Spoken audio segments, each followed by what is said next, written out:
on average, about 40% of flowers go to waste, which is massive in the industry. And with Freddie's, we try and target under 5%. 3 years ago, you could not buy on our website a one-off box to someone if you weren't a subscriber. You say, no, this is our lane, this is our model, this is the only way to work with us. That takes a lot of guts. If you're just looking at one attribution method, you're just blindsiding yourself. Can you let us know anything about like what a good CAC or a good CPA looks like at Freddie's? It's a very competitive world in these kind of spaces. You can lose those spaces and those partnerships as quickly as you gain them. So was it successful in scaling your acquisition of new customers? I think if you can get that model to work, it's really beneficial and it does drive the performance of Meta quite hard. If you could double the spend on new user acquisition cost, where would you go? Is introducing that new spend, are we just increasing our CPA, or actually, has the volume increased there? From then, we've managed to work with partners where we've got that, as you said, it's just a win-win-win.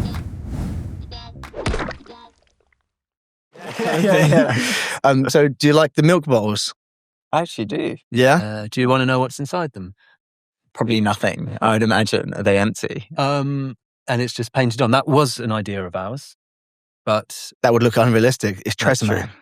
Oh, there we go. Yeah. So I thought you'd be more impressed by that. Yeah. And then like these, I'm just going to expose all our little tricks now. These are stuffed with tissue paper, so we didn't have to use as many M&Ms as we would. That's fair. Yeah, because we're cheap. But yeah, it is. They are all still edible. It should be. Yeah. If you need a topping, you take one out. Don't worry. I'm not going to try the Cheerios in the back. You can have them if you want. No, I'm the real. All right. But yeah, when we arrived today at the studio here in, where is it? Kensington, Parsons Green? What would you call it? Parsons Green. There was a horde of mums with pushchairs taking up the whole street, and we had to kind of navigate our way through very carefully. But then we immediately saw Freddie's Flowers, a beautiful Freddie's Flowers bike with the logo and all of the flowers in there, and then a couple of reps from Freddie's. Yeah. And which was a crazy coincidence, given we knew we were meeting you for the pod today. Yeah, I would love to say it was a coincidence, but Well, we went over to them and said to them, "Hey, we're meeting James, James Newman up here, doing a pod later." And they went, "Oh, wow, cool." And they were like, "Maybe that's why we're working here today." Right. And it's not the case. Turns out there's Jesse's house, which is a very bougie, I guess you'd say like nursery, not nursery. Yeah. Soft play. It's soft play. Yeah. Play cafe, posh. But very posh. Yeah. Cafe, which is the right type of audience. So it's very well placed bike. So it is a coincidence. Absolutely coincidence. They were almost implying that you demanded they be here selling Freddie. Although I did tell the head of sales yesterday that I was on a podcast, but if she had found out where it was, I'd be very impressed. Yeah, and to act that quick. Yeah. But how many reps are there? Like how many members of that team are there? I actually don't have the exact figure. That would be the head of sales, but we're quite sizable. It's a good kind of segue into it, I guess, with how Freddie's actually came to be. Sure. Their whole sales model initially was face-to-face and direct sales. And that's how kind of Freddie's Flowers came to be. He actually founded the business after working for Abel & Cole. So he came out of university. His parents owned a flower shop. So his dad owned a flower shop and his mum was a florist. Initially, he wasn't maybe going to follow in the footsteps until he started working actually for Abel & Cole. He did direct sales, exactly what the guys on the streets were doing. Yeah. Back then, it was more door knocking. So you go around actually in Parsons Green, this type of area, knocking on the doors. And he took that idea from Abel & Cole's of like face-to-face sales and then applied that to flowers. And one of the amazing things about the subscription side of things is, and with the flower industry, there's so much waste. So on average, about 40% of flowers go to waste, which is massive in the industry. And with Freddie's, we try and target under 5% waste. And part of that is actually the subscription model. So when he came up with the idea, it's a great subscription model.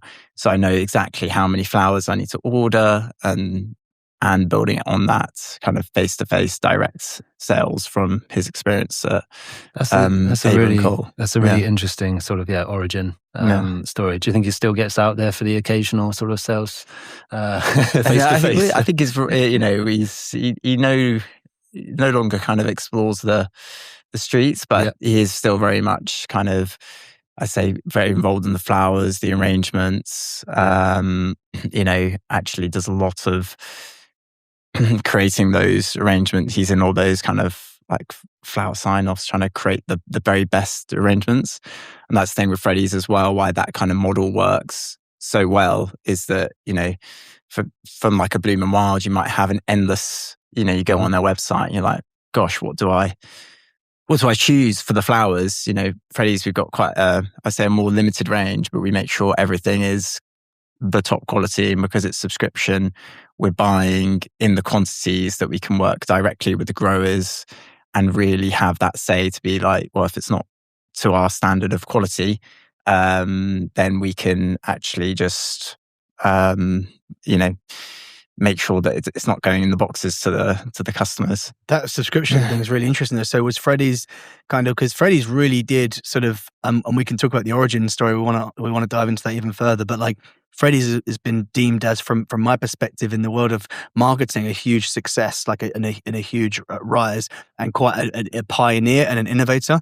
And how much of that was the subscription, as that subscription model that you just described hadn't really been applied to the flower industry? Yeah, I think, there'll probably be arguments of like who started it first in terms of was it Bloom Wild? No, they had a bit of subscription, but Freddie's was solely subscription. Actually, to the point where it was about 3 years ago, you could not buy on our website a one-off box to someone if you weren't a subscriber. So for the bulk of Freddie's history, like 7, 8 years, it was purely subscription, and that was very unique. That takes a lot of guts to have that conviction in your model. Yeah, to say I want to buy some flowers from you. I want to give you my money. Yeah, I want to place an order, but you say no. This is our lane. This is our model, and this is the only way to work with us. That takes a lot of guts. And it's also very different because it was targeting less gifting. Is I guess the bulk of the demand is out there is for people sending gifts as like anniversaries, birthdays, and that is, when you look at Google, that's the searches for sending flowers and stuff is, insane. We look at the search demand for flower subscriptions, very, very small, but so we have to generate the demand for it. And yeah, so that whole kind of subscription model and leaning into it was more of a self-purchase, because you're targeting people who regularly buy flour from the supermarket, and then it's that element of convenience.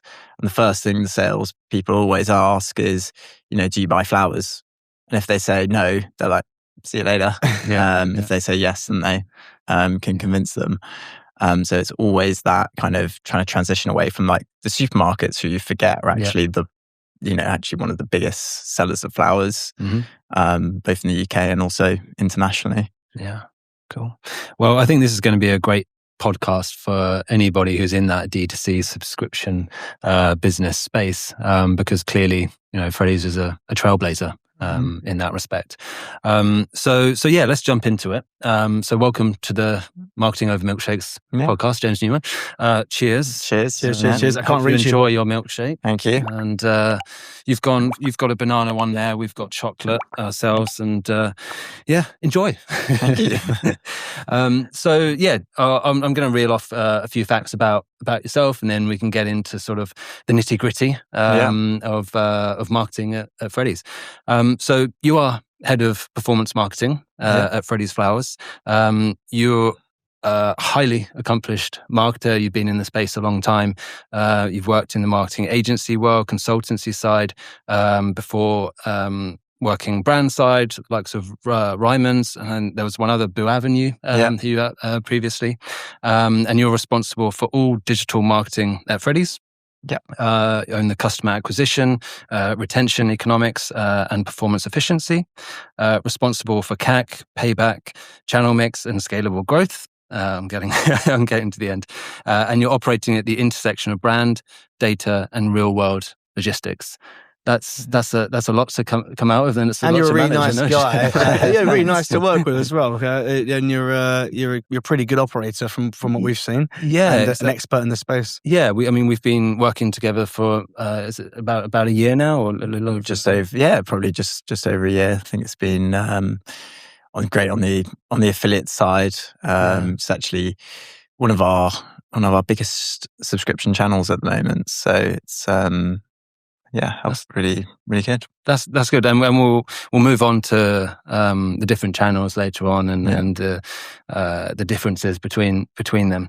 And I was going to go and do a few key facts about Freddie's itself, and then I'll probably pass over to you because you clearly and obviously know a lot more about it than me. But yeah, just so for anybody who's not aware, subscription first flower business with weekly, fortnightly flower deliveries direct to consumers. You can correct me if any of this is wrong. Built on the subscription-based traditional face-to-face sales model like we just discussed, known for its distinctive brand voice, strong referral engine, and disciplined growth, operating in a category with tight margins, high perishability, and zero room for bad ops and forecasting. This is the whole side. So yeah, I mean, you've been there for a few years now, and you told us something interesting when we spoke earlier this week, that when you came in, it was post-COVID, and you were only actually relying on one sort of performance channel at the time. Yeah, I think many brands, especially like pure play online retailers, COVID was great for a short amount of time. Flowers, especially our proposition, which is mainly targeting, self-buying of flowers. The main marketing messaging at the time was about brightening your home when you're trapped in your home for ages. Obviously, they saw enormous, very quick growth, probably artificial growth because of the inflated demand. And then in the years after, invested in a lot of things. We, some of them good, some of them not so good, try to expand probably a bit too quickly going into the likes of the US and Holland. So business obviously contracted post-COVID. And, with that, I guess to make sure that the business stayed afloat, it meant that we didn't stop doing influencer marketing. We stopped doing, investing to the same levels in Meta. So actually we became very reliant on Facebook and Meta as a channel following that kind of post-COVID years. And our base was, in a quite rapid decline after that, quite big acquisitions. And that's where, I guess the role came in of trying to diversify that mix, build Meta back up again from what it was of not just one channel, but also, I guess, a very singular concept that had worked time and time again that was fatiguing, which was this brighten your home kind of self-care video that had done very well. And after 2 years, it's amazing that it did so well after that long. It's a testament to the concept in itself, but we didn't really we were just very still reliant on that kind of one kind of concept when I came in. So how many channels are you sort of invested in right now? I'd say it's a broader mix. So we've got the affiliate channel, brand partnerships within that is a huge play. We're like the whole gift with purchase movements and loyalty is now one of our biggest kind of affiliate channels. We'll get into the LTV later, but it's kind of we've operated it in a way that it pays back. We've grown influencers again from scratch in I guess a bit more of a profitable way than it was being operated before. Previously influencer activity, we're spending, when it was, COVID times, they're spending maybe 10 or 15K on an influencer, and they were kind of chasing the success of this with this one amazing influencer, Anna at it, and she was a YouTuber, and it was, fantastic. She did amazing, about 600 subscriptions off the back of this one influencer, and the team spent from then trying to chase this kind of very golden egg type thing, to not much success really. And it kind of drove the channel into the ground. So we've really tried to build it back around, like, actually as a channel in its own right, that it can stand its, that actually is profitable as a channel, and paid back, whether that's, a mix of commission modeling, mix of fixed fees, and now we are kind of going to that world of AI for like sourcing and trying to find out who to kind of work with in a very tightly constrained team. It's an extra half a person that we wouldn't be able to afford without that type of tools. So we're having a good mix, I'd say, between affiliates and, now we've got Meta. We've focused a lot on creative diversity, which, I'm sure everyone's tired of hearing the Andromeda update, which has got a lot of traction recently, but it's been around for like the last year and a bit. It's focusing on, creative is the new targeting and all that. Actually investing in that creative diversity, trying to get concepts that move away from that one singular concept, and it's actually paid back really well for us in terms of like rebuilding that as a channel. We're now, I'd say, building back up to the spends that we were a couple of years ago, in that, whilst then having influencers working, whilst having kind of these big brand partnerships with the likes of like Look Fantastic and others kind of running. That's awesome. And you mentioned earlier that obviously flowers are perishable. Yes. So that adds that adds a very unique kind of sort of challenge to the marketing as well, right? How does that shape your decisions when you're like running? Because you came from retail. We mentioned in the bio that Jamie read, you were in retail for the longest time, an agency side, and then you came over to subscriptions. Yeah. Which is a different world, right? And we're going to talk about it a lot because there's a lot of like specific strategies that you have to, and ways that you have to look at it that's different in subscription. But then on top of that, your subscriptions, perishable products as well. Yeah. How does that influence your work? Well, I think, with it being subscriptions, actually kind of plays into the perishability of it. That was kind of one of Freddie's reasons why he started as a subscription business, because when you are forecasting sales, you've got that regular orders, you've got an active customer base, X amount of people, X percent of that customer base is ordering a week. And you can do a pretty good forecast that's, as I said, within kind of 5%. So when we're doing buying, it makes it a lot easier for when we're doing kind of acquisitions. We've got a bit of lead time in terms of before it then starts ramping up. So from a forecasting point of view, they've got to be really hot on the short-term forecast in terms of like acquisitions within the next, 4 to 6 weeks.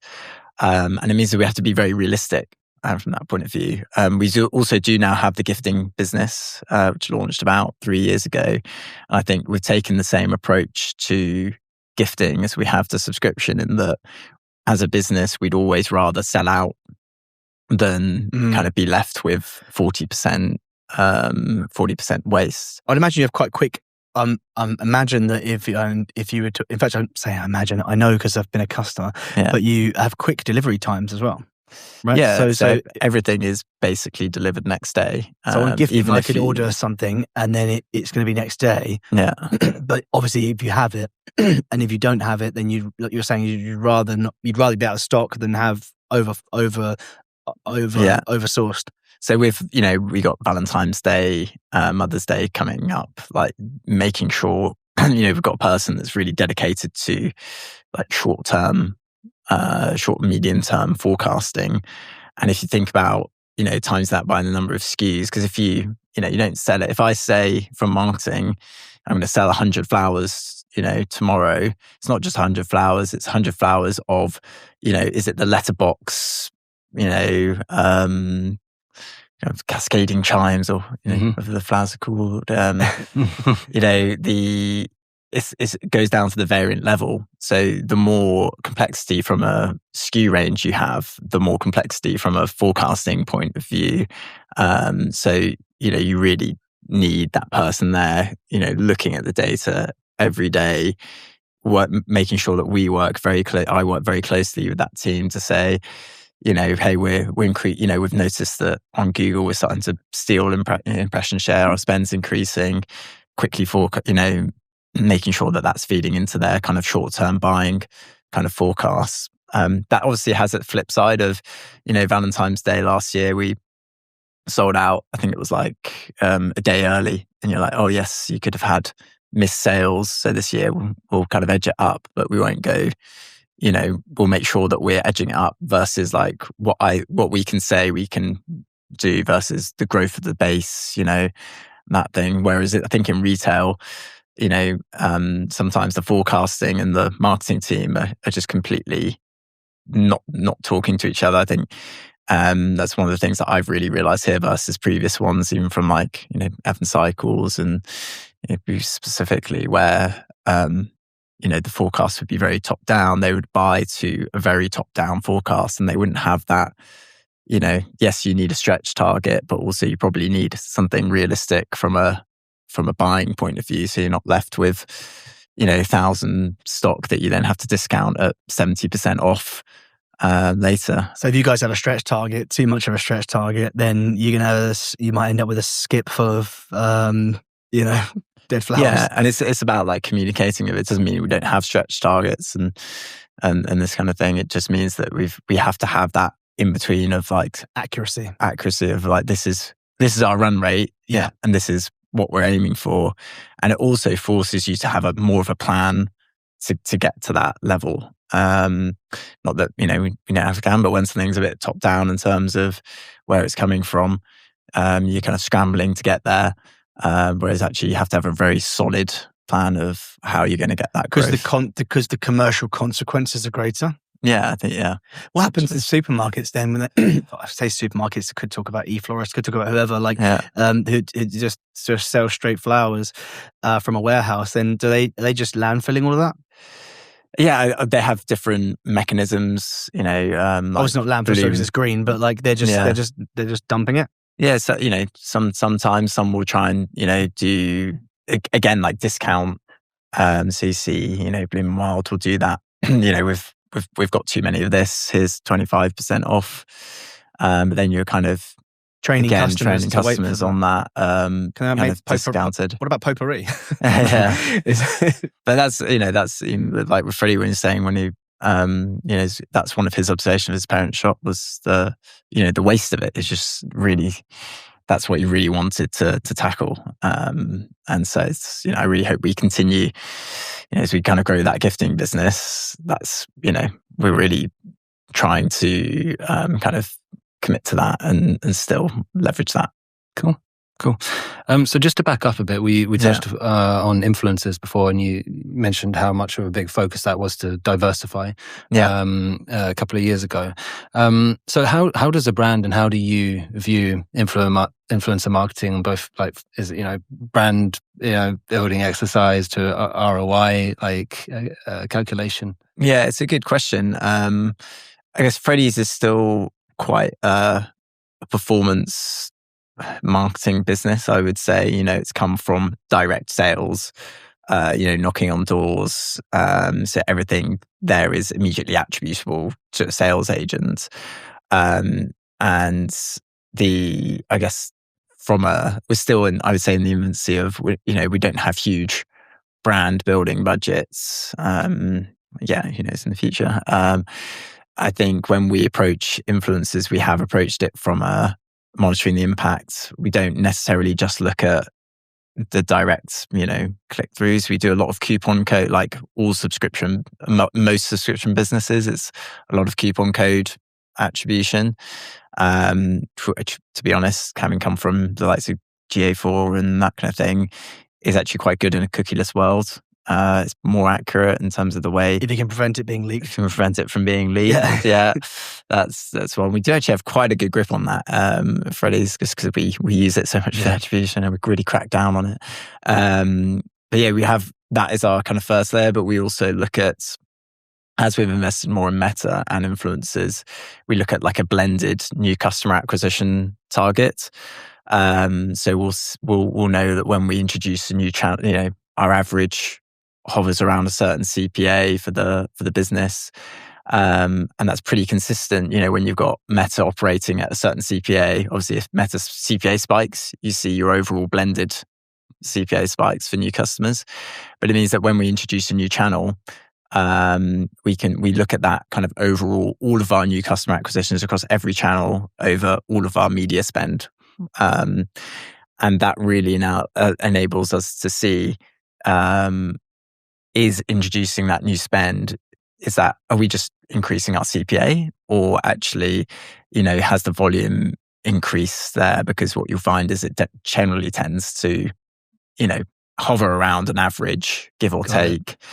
We did a actual trial with demand gen in November, which is Google's new kind of YouTube product there. I'd say we probably needed to nail the creative. We didn't quite nail the creative, I think, for that one, but it's a great example of maybe where it didn't work, and you could, maybe Google's reporting in their measurement studies, you've got really good brand lift. And it's like, well, great. We had a bit of brand lift, and we ran it for, a long enough period of time to be able to get a read. Obviously you'd expect CPAs, they start, they rise quite a bit, and we had forecasted, our CPA is going to rise, our blended CPA is going to rise, and then over time it should start coming down. It did edge down, but not to the level of where we needed it to be from a business to kind of maintain kind of profitability. So I get this right. So you're not comparing like channel to channel, like CPAs, like specifically. You're looking it's a bit of a mix. I think with any business, you can't just rely on one.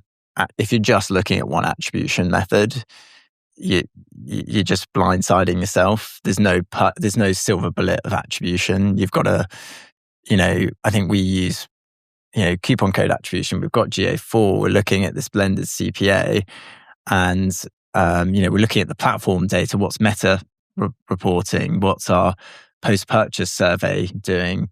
So we're looking really across 5 different sources, and we're looking for like correlations of, when my Meta reported CPA, Meta volume doubles, is that reflected in my actual new customer numbers, or is it actually only really increasing by 25%?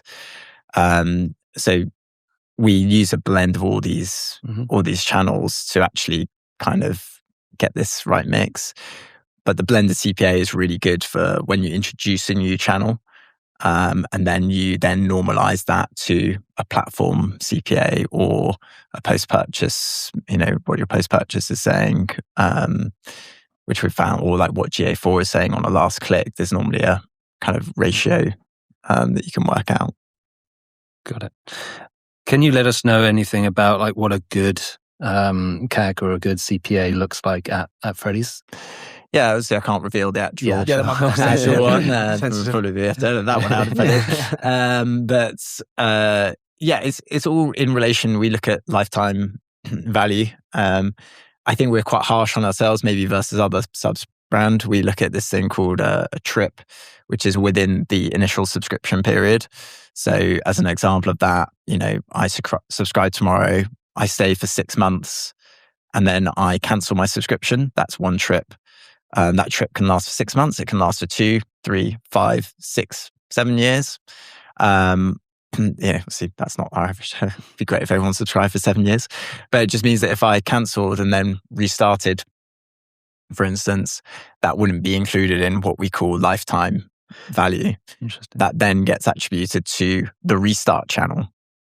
So we have acquisition channels, and then we have what we like to call like reacquisition channels, on the basis that in most occasions you're paying again to get that person back. They're not just coming back for free. That makes sense. Otherwise you're flattering your lifetime value for the purpose of net new customer acquisition. Yeah.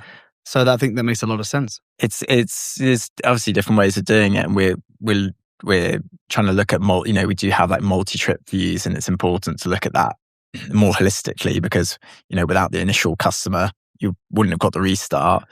And I don't think we've necessarily got it perfect yet, but it's a very good way of saying, looking at, we tend to look at like a 3-year profit LTV, and then we look at the cost of that we're getting, and because of the coupon code attribution, actually, to an extent, we also get that every channel is normally associated with some level of coupon code, whether it's a free vase, which actually helps increase our LTV because the flowers look better in our vases, which I've recently witnessed, having seen some of our content not in our vases.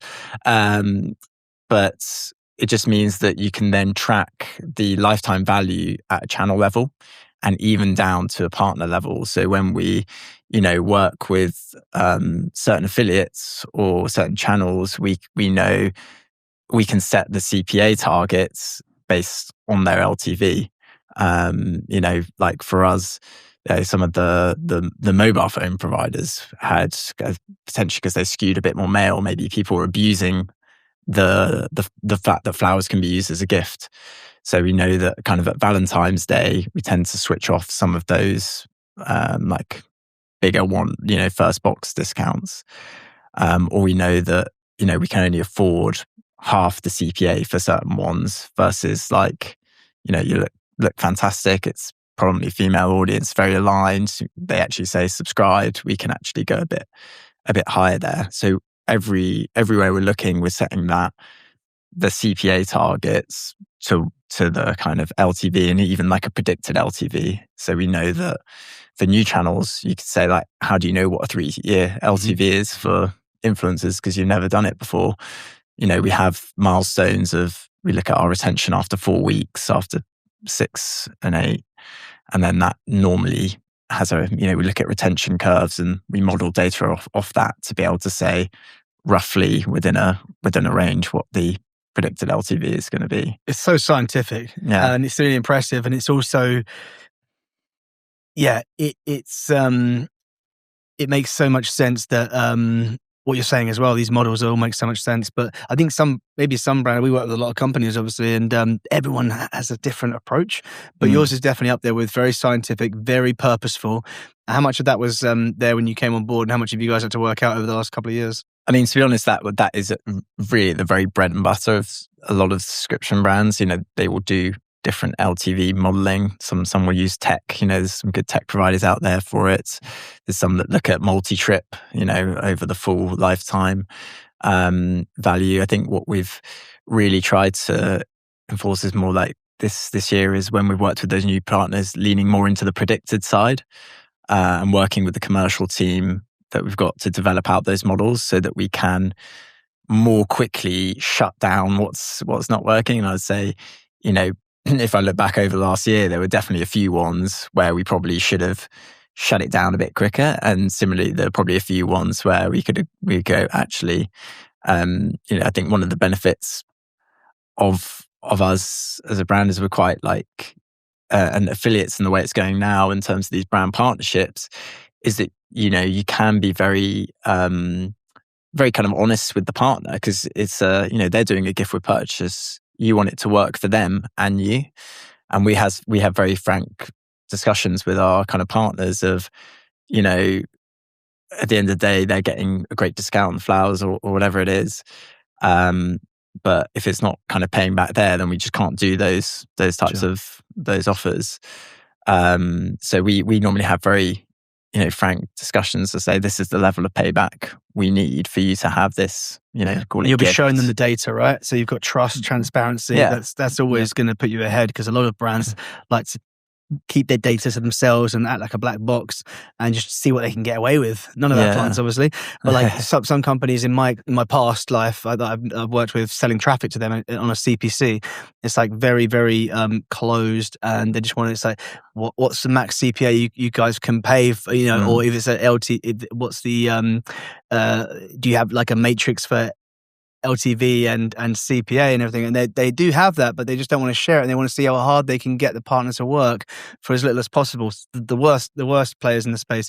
Whereas you guys obviously on the other end of the scale, which makes so much more sense, and those are the more successful brands. Where it's like if we have a feedback loop going that's transparent, then they can reverse engineer their own success if it's possible. Yeah. You're going to pay them. You're going to pay them very, very well for driving the kind of customers that you need to see. Yeah, and I'm a big, as I said, fan of that. I don't think we'd have some of the partnerships that we had today if we hadn't. I think we would have either lost them too soon, or that kind of thing. So I think we always have we'll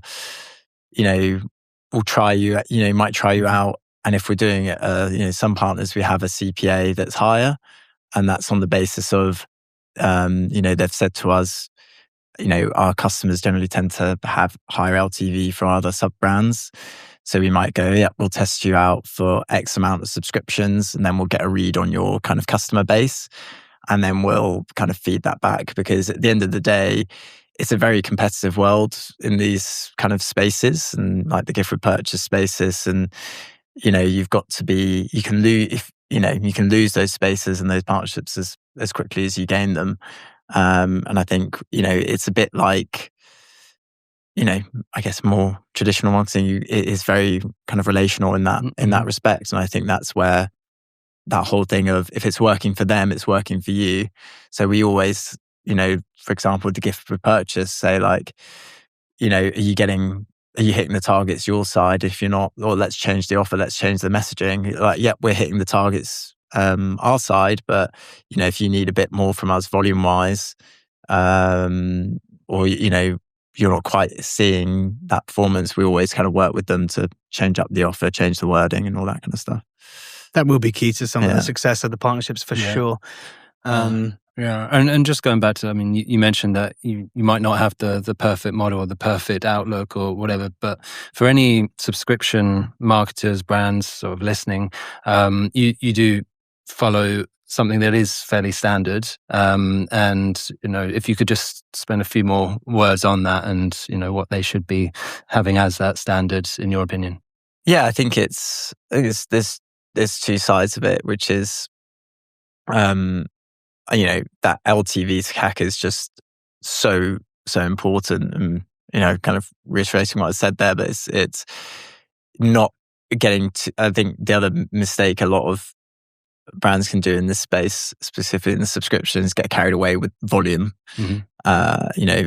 Especially if you've got quite high targets, in all the reporting, you'll normally see the volume first, especially with those new partners where you might not have a read yet on the LTV. If something's doing mass volumes, it might be too good to be true from an LTV point of view, which always comes down the line. So it might look great initially, but then it's kind of reining that back and actually setting CPA targets to what it is, because I think there's a lot of, not pressure in the industry, but it's very easy to get carried away with being like, well, if I put my CPA up a bit more, I'll get that much volume. But then actually, you're not really making money anymore, and then it's just a race to the bottom or race to the top in terms of everyone having CPAs that are actually unaffordable. And there's some channels that I would say are more akin to that. So is it be patient and sort of don't so be patient and wait for the proof in the pudding. Yeah, in a way, or just like nail that predicted LTV, and we're about to work with a partner on that front to be able to get a quicker read on that as well. It goes down to like what the type of card that the customer's paying with, and they kind of model it at a much more granular level. Oh, so regardless of channel or publisher type, whatever, like incorporating all that data, like a channel that they come through, but also like, I guess, more granular than that of like, did the, like, what payment type? Are they using Apple Pay or are they using Klarna? They're using, if they're using Klarna on a subscription basis, they're probably not going to be a very good, monthly payment customer, and it uses all that type of information just to give a better read of, is this going to be a good customer or a bad customer based on your data, like geolocation, like their location in the country perhaps as well, and all the kind of postcode data. What time of day they're purchasing? Would that matter? Like someone who's buying flowers at 2 a.m. might not be that sticky. I don't know. I don't know. We found the more the kind of Uber Eats type placements, but I think going back to your question, I think it's just really at LTV to CAC, but also like, for those other channels, for me, it's looking at that blended CPA and almost like a blended LTV to CAC as well. So that you're really sure of like, I'm investing in Meta, is it having an organic impact? And, when I do these new channels, is it contributing to the overall volume, or if I just added a new channel and not really seeing the uplift? And giving it enough time as well when we do any new kind of business cases, especially if it's more of a like upper funnel type thing, we make sure that we're managing expectations around, this is going to be a 12-week test. And, my CPA might start up here, but it should come down to here. And that's what we saw where a good example is that we introduced upper funnel ads in Meta. So we always used to go after the conversion, bottom of funnel kind of the purchase conversion types. We'd never go for more kind of awareness where you get very cost-effective reach. And we introduced this as a channel. And what we saw is that actually, at the end of the day, our kind of blended CPA actually stayed stable. And what we're seeing is that we had increased our reach of people that were never seeing the ads before. We had gotten into a cycle in Meta of showing the same ad over, to the same people over and over again. Interesting. And going up one stage in the funnel, we targeted it on new incremental reach over 12 months. And the whole point of that upper funnel ads was increasing people that had never been exposed to ads and getting them down the funnel. Right. When you looked at the CPA of that campaign obviously on a coupon code basis, you'd be like, what are you doing? But when you look at it blended, you can actually see it actually stabilized our CPAs much more. And did the volume go up? So was it successful in scaling your acquisition of new customers? Yeah, and that's, as I say, over the last year since we've kind of had that, we've been able to have a more consistent CPA. So we'd get some months where, if it's a seasonal month where your CPA would be really good. I'd say out of season, January is a very good month for us. As we go into February, it starts to spike. Having that kind of upper funnel and fueling the new people really helped with, as we actually went out the season, even if the spend's not necessarily increased, normally our CPA would have spiked in those ones. We'd be able to kind of actually keep it very consistent and then start to scale it. What's the CTA on those, or the call to anyone who's not aware of all these terms we're using? The CTA being the call to action, the action that you want the person to take when you're showing them the ad. Normally it's purchase or buy here, but we'll use this offer. But in upper funnel, what was the action? Yeah, it's a good question. I think it's maybe less of a specific action within the ad, to be honest. It's not necessarily there might be a kind of subscribe now CTA at the end or that kind of thing, but it is much more looking at the engagement of like the hook rate and then the actual view through rate afterwards. And really for us, it's producing content that still it's not just having any old video in that. We found that we have to, so we can't, for example, a lot of our organic posts at the moment are performing great. They've got, Freddie doing this thing called the flower frog. They're very artistic. They're really great. They don't relate really to the subscriptions at the moment, which means that if we put that type of content, it would get great engagement, but it wouldn't be driving any consideration into subscriptions. So it's still very much a consideration ad of like more of an explainer around what the product is, what the subscription is, so that it's not just a general Freddie's flowers. Yeah, there's not ad. DR. Yeah, it's still going into like the proposition of the subscription, and then we're conceptualizing around looking at the hook rates to make sure that people are engaged with the video, making sure that it's that new incremental reach. So we generally tend to find that when we introduce a new ad with new hooks and messaging, then we reach new people, and then that might fatigue and start showing to the same people over and over again, and then we freshen up the ads. What type of hooks, like, again, without going too much into the weeds, too specific, but like what type of hooks do you generally go back to time and time again? Yeah, I mean, as I said, like we've still got this very good kind of unboxing and arranging type of video concept, and I think for us, it's where the showing the flowers fully blooms and someone's like really just placing them down. I think that's one area that we're, about to work on a lot more is actually got like a new hire yesterday that's more focused on creative strategy and actually kind of almost restructured our meta, team for the new world. And they're going to be focused a lot more on those new concepts, getting those hooks out and growing on what we've already done. But yeah, I'd say at the moment it's a lot of very, very show-stopping looking flowers being placed in different locations, like fully bloomed. I think that's sorry, I just want to go back because I think that's such a huge knowledge gem that you've dropped, and I just want to make sure that it's sort of like that we bullet pointed, because obviously we don't run meta ads or anything like that for our clients. We run affiliate programs, brand partnerships, influencers. But I find it really interesting that your tip there was essentially for you guys anyway, and it makes sense, is that obviously a lot of focus always been on DR, direct response, on getting a sale from that ad, and the lower funnel. Mm-hmm. And then you've added upper funnel ads, and those don't directly convert to sales, but they've increased your total targeting pool of engaged users, and that itself has obviously driven up overall sales while keeping your costs per acquisition stable.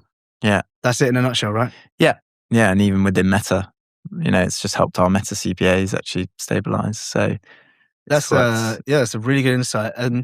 And is there anything else that you think that? So I know that you, and sorry, I know you had a question, but the you came from retail, and you did quite a lot in retail, and then you moved to subscriptions. What do you think that retail brands or marketing managers, your sort of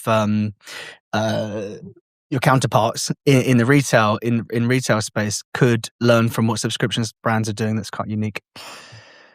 Apart from LTV, LTV is done to death, but it really is that forecast. I think from and people are doing this in retail, but I think it's more a lot of retail businesses. I think definitely the ones that I've worked with have almost like a high-low sales model accidentally, or what they call where they normally set the prices high and then discount them heavily. But I think that a lot of brands in the UK, people love discounts, and I think sometimes again it's that chasing the volume of a lot of investment goes into sale periods. So one of the things that I would say also really comes from the subscription side is that we do is any promotion that we do, if we do a 50% off, that's a marketing cost, and I pay, that comes into my budget line of, well, if you're going to do 50% off, that's not going off your product margin, that's going into your as a marketing spend almost. So when you look at ROI, a lot of the, we're looking at margin profit, is making sure that we're incorporating those discounts. And what you found that a lot of, sometimes in retail, the volume's really big in those sales period, and you always see sale ads because that's very easily attributable. It's people will convert, but when you layer in the marketing spend, what you've spent actually on the discount, you probably not make, even though your revenue might have, probably tenfolded, your profit's probably the same as when you were doing that, and you're then just, cheapening the brand and going down that discount route. So I think a lot of it is around, for me, like factoring in that kind of discount, almost making it more visible from a kind of positive point of view. And the second thing, which I think a lot of brands do already, but in that meta world, is, if you're going down that, it is very intensive from a creative point of view. You can't just go into it with, I've got my BA, my business as usual assets that, the brand team have got on the shoot, and I'm going to try and, repurpose those for meta.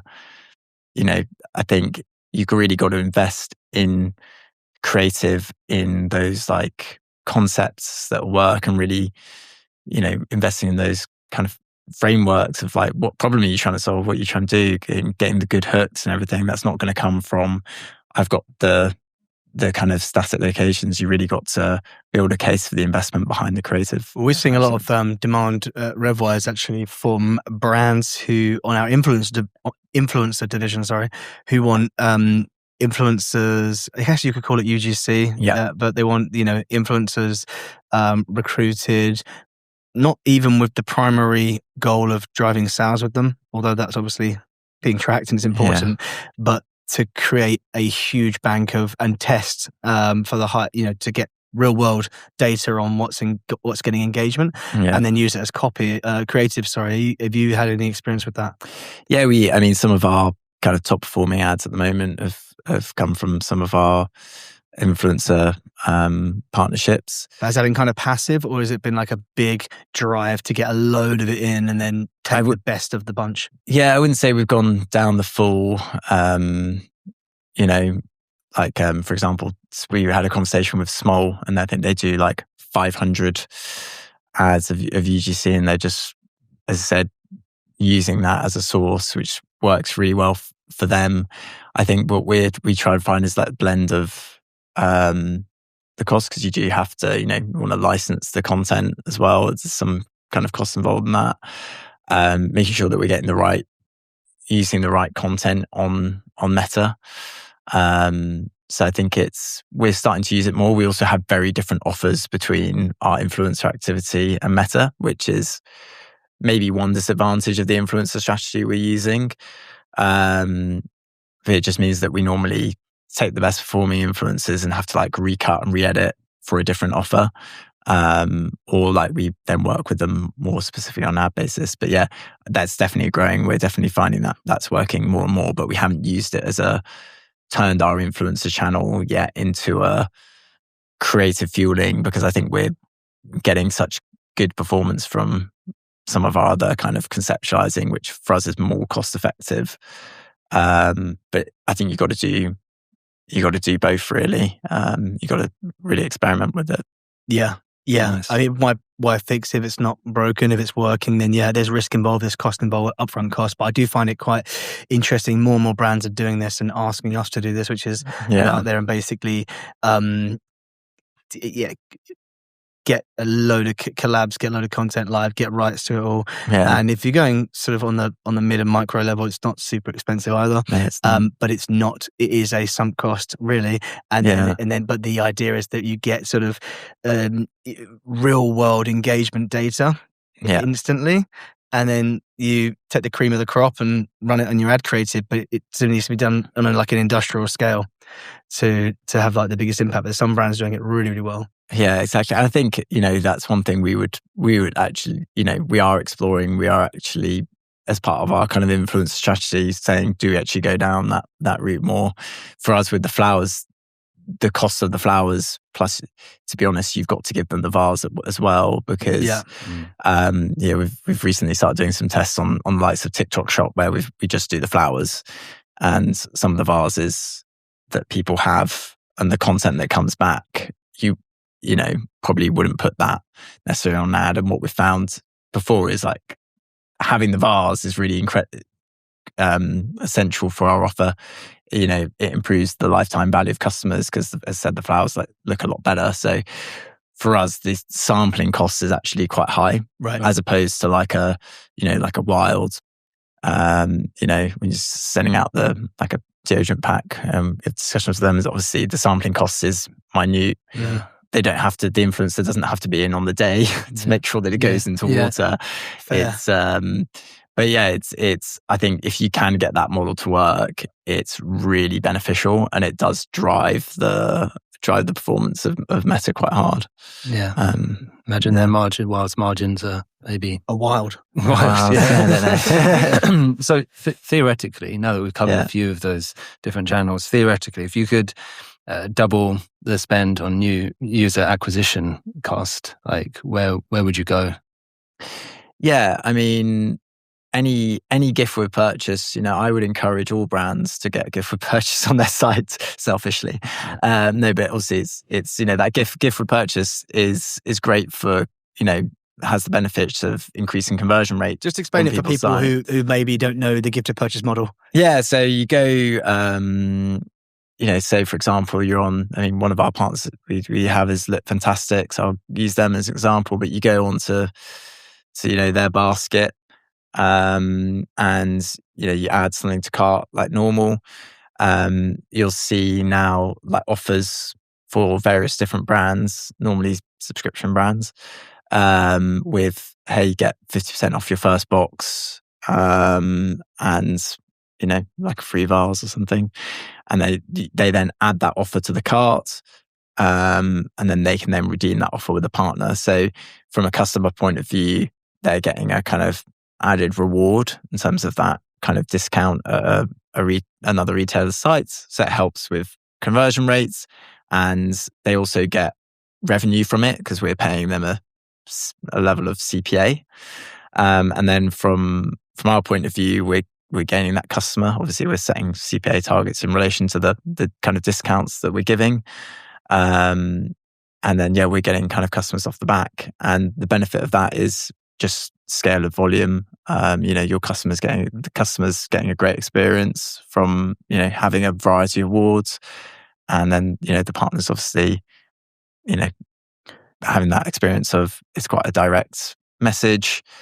It's unlike having a display placement. You actually got something that people are engaging with. So, it's not necessarily a voucher code site where someone's going and searching for Freddie's flowers. On a voucher code site, they can only access that reward. They're only presented it at the time of checkout. So from a retailer point of view, the exposure is really good because it's push exposure. It's not like, I'm already decided to buy Freddie's flowers, I just want the discount. It's real. They might not even considered you. They might not have heard of you before. So it's really good exposure from that point of view. Oh, it's a win-win. It's a win-win-win, which I think is quite rare. Yeah. When it's done properly, gift with purchase brand partnerships are fantastic. Like, to your point, obviously you're an evangelist for it, but I'm agreeing, which is that the customer gets something free or heavily discounted, like a really genuinely good offer. The retailer who's hosting the offers on their checkout is getting an extra revenue line that's going straight to their bottom line with no cost associated. And then you, the partner, obviously getting a source of new customer acquisition. Like, it's just such a great model. But the offer has to be good. That is the downside, and I think that is where that is where I think a lot of people get carried away. And I think initially when these things came out, the required CPAs were quite high, but then I think after, a lot of testing, you realize that there's a CPA that you're willing to pay based on kind of your LTVs, and you've really got to stick with that. And you can get because the subscription volumes can be huge, but really you could lose money quite easily with if you didn't set your CPA target right, because you got the cost of the discount plus a cost there. So it's really about, that's why it's a partnership, because and that's why talking to them and saying, I know when initially we worked with some of the partners, we had higher CPAs, but then the LTV data came back and we just said, look, quite honestly, they said, oh yeah, Freddie's is great. They love our customers love your offer, and they had quite really good quotes from it. This has said, actually, and we were quite transparent saying it needs to be this, otherwise we actually can't do this as a channel. We're not just we can't just, almost lose money on an offer. So, and then from then we've managed to work with partners where we've got that, as you said, it's just a win-win-win for everyone. But if you don't have that honest conversation around CPAs and if you don't get carried away with the volumes that it can bring, then well, your concern is CPA, and that's the one problem. So it's a win-win-win, but there's also problem. Right? Yeah. So the problem is your CPA has to work for you. That's your problem.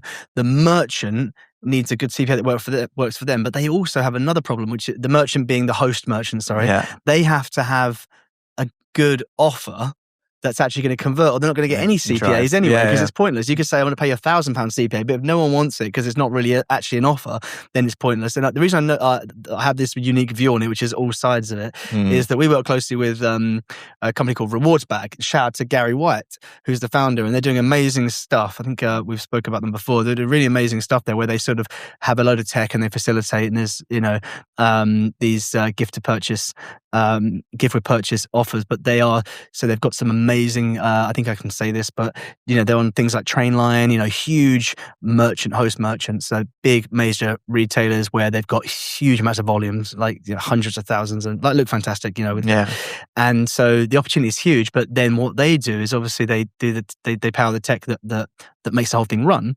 But they also spend, it seems to me like he spends a lot of their time going around and really hammering home hard to brands that want to appear on there that offer is not good enough. That needs to be better. The offer needs to be worth, at least I think £10-20 to the customer and no strings attached. And it's like, really, not everyone can do that. No, unless your business model is like coffee pods is a great example. Well, that's why it's largely dominated by subscriptions where, you're looking at you've got, when you get a subscriber in, as I said, you can track the LTV quite consistently and you're not having to reacquire them to get them. So I think that's why it lends itself very well to subscription brands who are normally, when you look at the offers, it's it is your HelloFreshes, it is your Gustos, it is a lot of like packed coffees. It's a lot of those types of brands on there where they're doing kind of first big box discounts to get you in, to get you kind of hooked in, that then a portion of those will stay. And that's where from, as everything we've discussed, like what you can afford to then pay and what you can then afford to give as an upfront discount. Yeah, and they're trying to keep so going back to the example of like Rewards Bag, I know they're trying to make sure that they're ultimately working for the merchants who are hosting the offers, because that's the supply. That's like the supply and demand equation, right? The supply is the most important thing to them, and rightly so. So they are basically like fighting that fight on their behalf to make sure that the offers are better and better and better. But then you've got this balance constantly happening of CPA and offer, because the merchants that you want to be on are big, strong brands that you want to have an affinity with. So you want it to be a big, respected, trusted brand and loads of traffic. And they then don't want junk running on their checkout. Exactly. Right? It devalues their site. So so we're talking about it being a win-win-win. It's the most amazing thing ever. It is, but it's also quite a balance and tricky to get right. But you guys are obviously are cracking it there, and it makes a lot of sense. Yeah. And generally speaking, with the brand partnerships that you have in place, who are you dealing with on the other side? Like, are you dealing with other heads of performance management, or are you dealing with other sort of so it really depends on where you're going through. Like, this is Rewards Bag, you're going through them, they're facilitating it. Like Tyviso, it's the same. You're dealing with someone acting on behalf of the brands. Sometimes it's more like directs for some of our like bigger partnerships. They normally have someone that ultimately becomes responsible for gift with purchase, or I don't know, a myriad of other, I'm sure they do a myriad of other things as well. But that, I think, as you said, it's about having those, being able to effectively communicate if you're going direct versus, if you're going through there, to be able to communicate like what's, to your point, what's the value to the customer? Like Freddie's has quite a good proposition in the fact that we're not a meal box. Most of the other offers on there are like meal box. Apple Music, the coffee's actually like having quite a unique product on there.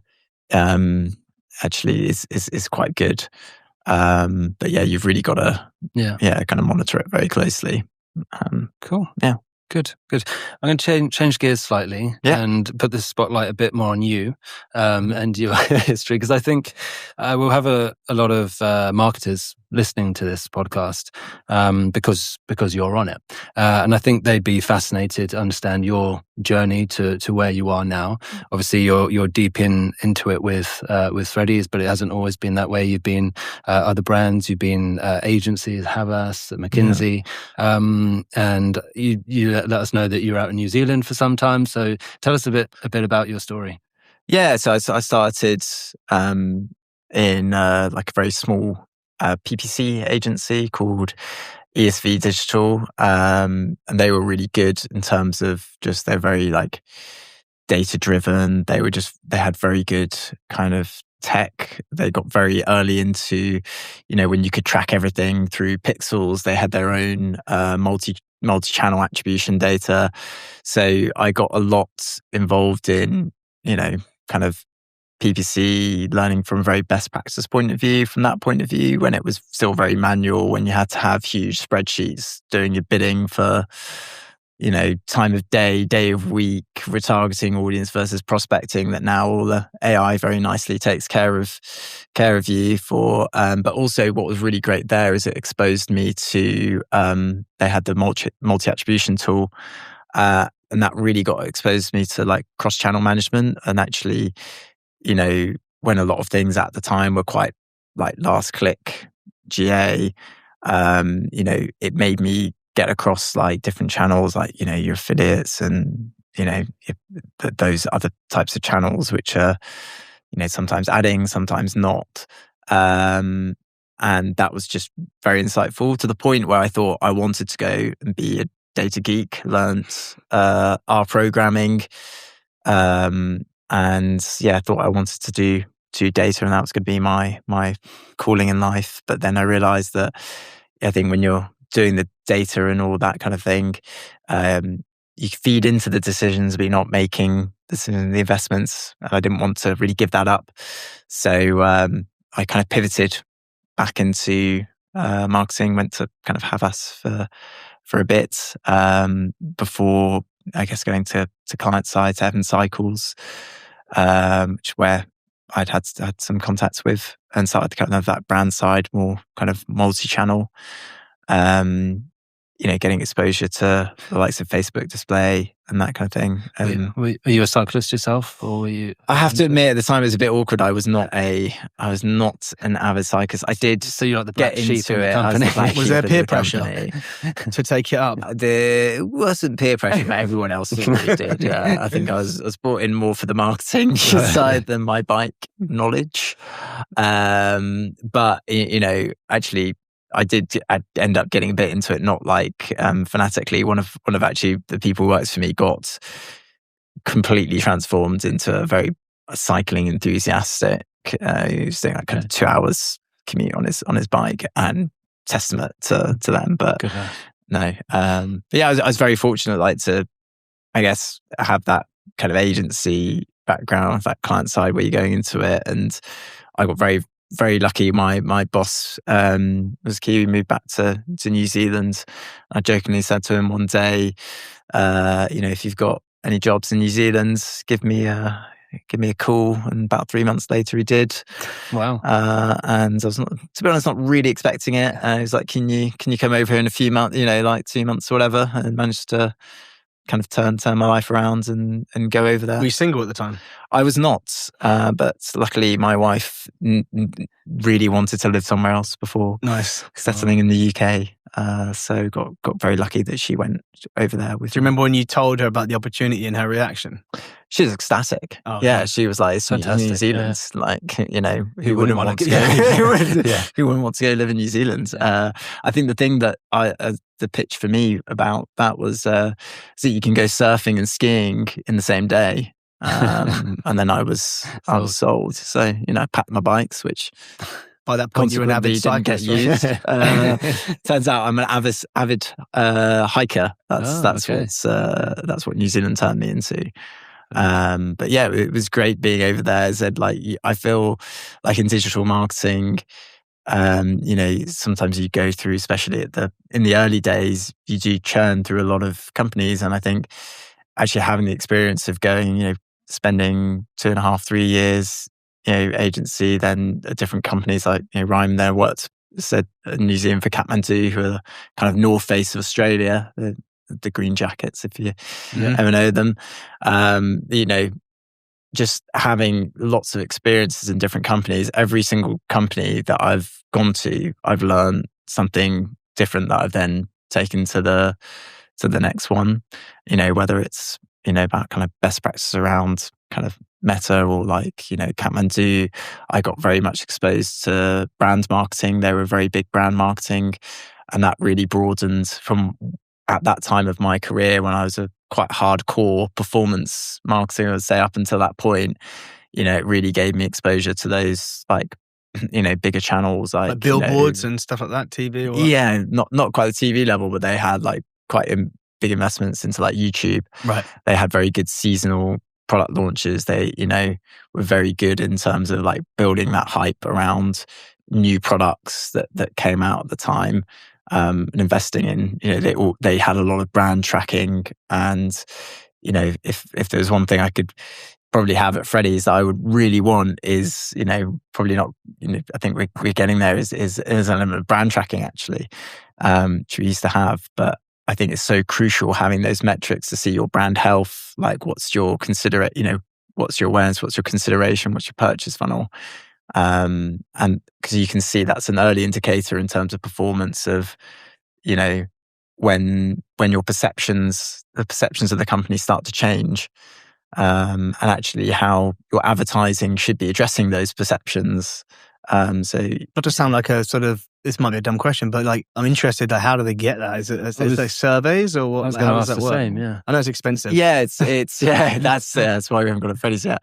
But yeah, it can be quite expensive. It can be, there's lots of kind of self-service of those, but it does require initial kind of investment for it. But it is a very powerful kind of insight that, I think when you get to a certain scale, it then becomes quite important to understand, like, even like just your perceptions of the brand. We did actually have a bit of it at Freddie's, and I remember the number one thing was that our awareness was really high, but our consideration was very low. At the time, it's just because we didn't have the gifting product. So people knew, especially among the female population, people knew of Freddie's, but wouldn't consider Freddie's because you can't send a gift, and that's what they considered in the flowers. So obviously with that insight, you can't do much other than launch a gifting business. But a lot of some of the insights before was around like, if your quality perceptions are starting to, tail off, that could be an early indicator, or, or if you're seeing particular shifts in certain demographics where actually you've got very good awareness of, in 30 plus, but below that, they've never heard of you. And actually maybe that's been in decline, then you need to maybe advertise a bit more to that audience. So for me, that opened up a world of like, broader than just performance marketing. There are actually, the value of like how you grow a brand, actually how you use that across your different marketing channels. And it's not just last click GA. Important not to silo things. Yeah. And how much out of home sort of advertising is Freddie's doing or thinking of doing in the future? Yeah, I would say at the moment we dabble, I would say. But I think the measurement of it is tough. And I do, when you don't have that measurement set up, so obviously we look at this blended CPA and we try and incorporate that. When it gets a bit noisy around when we generally do out of home, it's normally around like Valentine's Day or Mother's Day. So when you're trying to look for an uplift in that, it's pretty difficult. In the past, I've done a lot of pre and post, surveys around, awareness during the campaign. So you take a pulse of survey before the campaign, and that gives you a general sense of your kind of awareness, your consideration, your purchase intent. Then you go in and you do another survey mid-flight, and then you say, hey, we've got this kind of brand uplift. So I wouldn't say that as a business we're there yet in terms of being able to really demonstrate, like, would we invest in out of home continuously? Mm-hmm. But I think it's something that we're working out over the next kind of year, 2 years to really look at more that brand building side, how we monitor and improve the impacts of it. And like, it's really educating the business even one step further. So like, yes, there's upper funnel within digital marketing, but I think as soon as you go, even broader than that, some of the more, I'd say, trickier to measure upper funnel channels, which are more of a longer term, you need to prepare the business a lot more. My prediction, I would expect that, and it's just a hunch. So it's like zero data on this. But like your when you start doing that above the line stuff, I think that would probably work really well as well in sort of, what did you call it earlier, reacquisition, or like lapsed subscribers, because it's almost like it's a very broad reminder. They had Freddie's, they liked it, and I might go back to that, just how you're going to measure that, I guess. Well, if they're using this they're on the same email and everything, then that's pretty simple, but it's the measurement of that stuff that I think is tricky, right, as a marketer, especially in our space in D2C. Like you were saying about Kathmandu, it's like that was the norm, and that was like there were the budgets for that. But how do you think you guys would actually, if you did spend a load of money above the line in the coming years, how do you think you would sort of measure and just like prove it out to management? Yeah, I think actually running like geo splits and geo experiments, I think if we were looking at kind of TV, that's obviously a huge investment. A lot of them now, you work with the likes of ITV, and they've got good kind of, they've realized the scam. They've got good geo split experiments. So, actually monitoring the sales within certain regions over a long period of time is probably the kind of best way to do it from that respect. A lot of that happens within digital marketing too, but I guess it's I think a lot of incremental studies, you've got to set them up right. I think a lot of traps that people go to when they do incremental studies on, for example, Meta, is that they've been running Meta for a long time. And then someone's like, how incremental is Meta? And they'll do an A/B test, an incremental uplift study on Meta, but they've been live for 6 months before. And you've got, it takes about 2 months for you to start feeling the impact of turning off something like Meta. So they run an incremental lift study, and the incremental lift maybe isn't to the same as what it's reporting. But then if you had a blackout period, and we've done this when we did this at Boo, where we shut off Meta for, it was 3 months. Wow. And then the first month you're like, oh, this is great. Why did we have Meta? Nothing's changed. And then, month 2, month 3, you're like, oh, sales are starting to kind of drop. Your brand searches are going down, and all that kind of thing. On Google, you mean the brand search, people searching your brand on Google? Yeah. And you could really see, it kind of being linked. And then that's the point to run your incrementality study. But if it is, so you've got to be really careful, I think, with where you're trying to run an incrementality study on an existing channel that you've had for a long period of time, is that you've got to account for the fact that people will have been exposed. If you just launch it tomorrow, Meta shows your ads a lot to people who have been exposed to your ads in the last year. And that's actually one thing why we introduced the awareness campaign, was because it was showing too much to people that had already been served the ads. So it's, I would say that's definitely a big thing. So introducing a new channel, I say like increment, like geolift studies and stuff is probably really good, because you can get a better read on it. You've got to be very careful with, selecting the cities, and that does require someone that knows what they're doing from a kind of model, statistics point of view, so that you're not choosing London versus whatever, that you've actually got a good, geo experiments. Yeah. And that's not necessarily easy if you're trying to run that on your own. Well, it depends on your current customer cohorts, I suppose. Yeah. And how concentrated they are into certain areas. But I think that's a really good, that just literally, I was pondering out loud, again, it felt like a dumb question, but we don't work with CTV, but I do know that the amount of targeting you can do is just insane now. I live in Colchester, I was watching something on ITV. I don't watch TV. Normally I'm all on like apps, I'm streaming. But there was an advert on TV for this was quite a few years ago now, for some Colchester like retail park or something. And then it's like the first time I'd seen like a hyper localized ad on the TV. But that's exactly right. The geo thing. It's ironic that actually with digital marketing, it's becoming less, with cooking consent and stuff, they're collecting less of that data sometimes. And actually with more the traditional media, they're able to absolutely nail you see a TV screen. Yeah. There's even companies doing, and you might know about this, but back when I was consulting before we started RevWise, worked with a bunch of different companies, really cool companies, tech agency, etc. And there's a tech company that's working with that, if I can remember the name, it might come back to me, but they did out of home But so you think out of home is the ultimate one that you cannot really track much about. But they did out of home that connected with lots of other types of, I think, cellular data and other things that would be able to, so you basically could sort of run geo-specific out of home to certain cohorts of people based on their mobile data and all these other sort of digital touch points that would bring it more into a kind of, if not performance marketing, then a kind of optimized, campaign, let's say, which was unthinkable a few years ago. Yeah.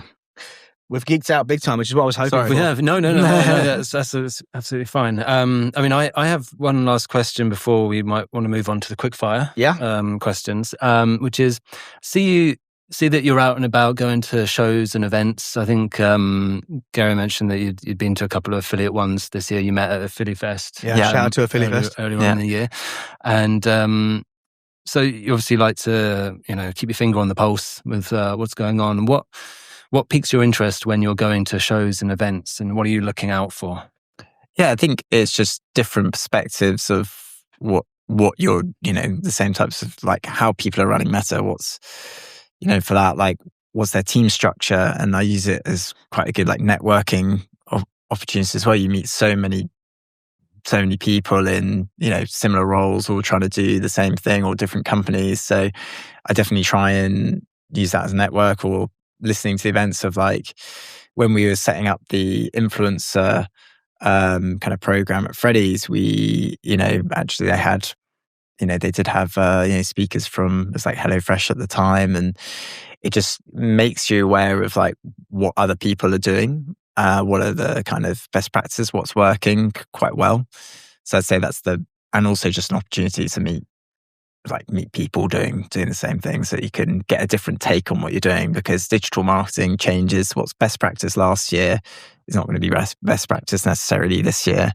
And when you go as a brand, which you are, you get treated very well. Yeah, you get free drinks. Yeah. We've got a quick fire round then. We're going to go through these. Yeah.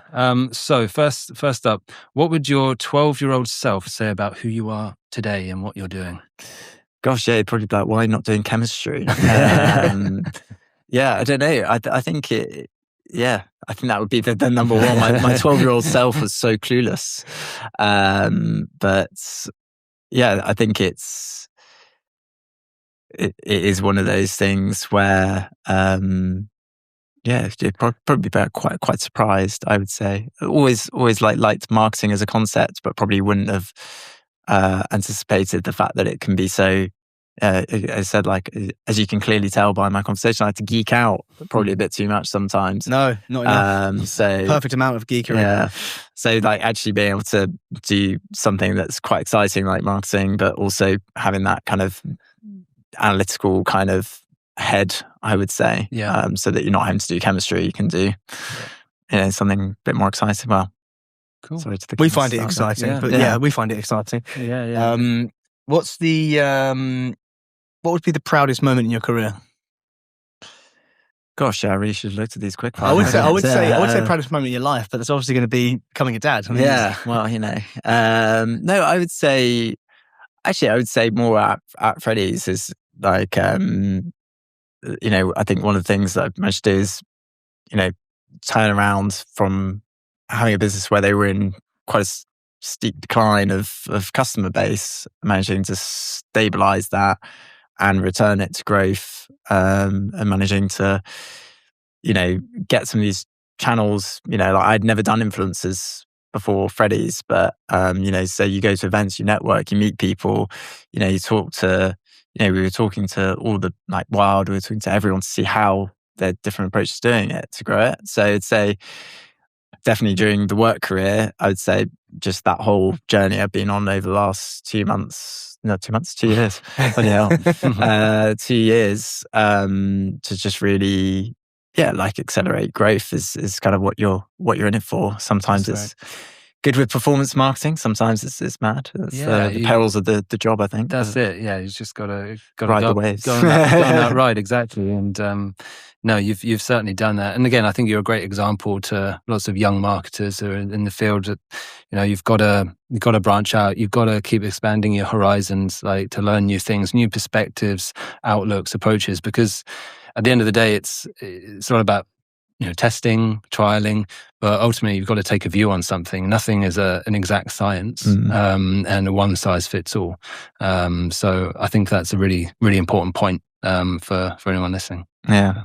And data wins arguments. That's what I'm taking from this as well. Obviously got data behind everything you do. If you had to delete every app on your phone, except for 3, what would you keep? What would I keep? Gosh, I'd probably be very boring and just keep mail. I'm, probably sucked into mail. I'm still probably like an Instagram. I do get a bit sucked into TikTok. I think you just, that's the problem with being in the industry. You kind of, unfortunately, I know it's a lot of people say you don't necessarily have to be in there, but I think with something like TikTok and Instagram, you do need to kind of live the channel a tiny bit at sometimes a detriment of losing hours. I mean, selfishly, now I don't have any time anyway, being a dad. So that's selfishly, I'm pleased to hear it whenever someone says something like that, because I feel like I'm not alone. Like it's. So what's one moment in your career that no one on LinkedIn knows about? I guess it's. I would probably say like the time at McKinsey is probably a bit of a fun one. I stayed there for three months. I went through the 3-month process of getting into McKinsey, which is not an easy feat. And then the reason why it's so short on my CV, I would probably love to, if I was younger in my career, I would have probably stayed there. But for me, I just found out that I was a dad. And I've spoken to a lot of people there around kind of like, how do you manage the work-life balance and stuff like that? And, people do it, and it's, it sounded like, a thing of, getting them work a bit, drop your kids off at school, work a bit, do a bit of bedtime, work a bit. And just for me and like, where I wanted to be as a dad, I kind of, really value the work-life balance and that kind of thing, and felt like that just didn't want that for myself. I love the honesty. Yeah. If your kids watch this back one day, they'll be grateful. They'll be grateful. Yeah. Finally, what's the single biggest opportunity that most brands are missing out on right now? I would be disappointed if I didn't say gift with purchase based on everything I'm saying there. But it's only for a select, I think you've got to have the right thing.